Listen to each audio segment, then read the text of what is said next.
La première démarche qu'on a faite, c'est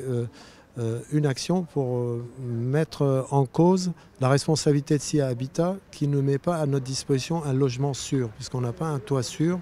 puisque les murs ne sont pas sécurisés. On a toujours des moisissures, des infiltrations d'eau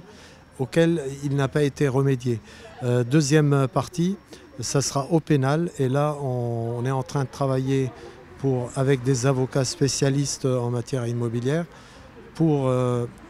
monter un dossier par rapport à la mise en danger de nos vies depuis donc 3 ans et demi où ces différentes difficultés ont été rencontrées. J'étais victime d'une inondation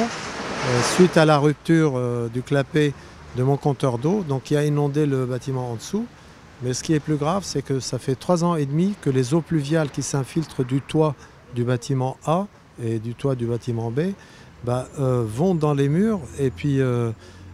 tôt ou tard on risque de se trouver avec des effondrements de murs, et vous avez pu le constater dans quelques logements que vous avez visités. Depuis donc 2 semaines que sont arrivés ces sinistres, vous n'avez toujours pas eu de réparation, voire même pas de nouvelles de SIA Habitat, c'est bien ça? Nous n'avons pas de réparation adéquate, il y a juste des interventions d'urgence, les pompiers. Et puis moi, en ce qui concerne le raccord qui s'est rompu, la colle qui était partie, ils ont recollé juste le raccord, mais en promettant que dès lundi 3 décembre, il y aurait une intervention conséquente pour sécuriser les lieux et pour répondre d'une façon quand même durable aux fuites qui sont parties du plafond, du toit de l'immeuble du bâtiment A et du toit du bâtiment B. Il y a beaucoup de choses dont on n'est pas au courant, et on est très inquiet pour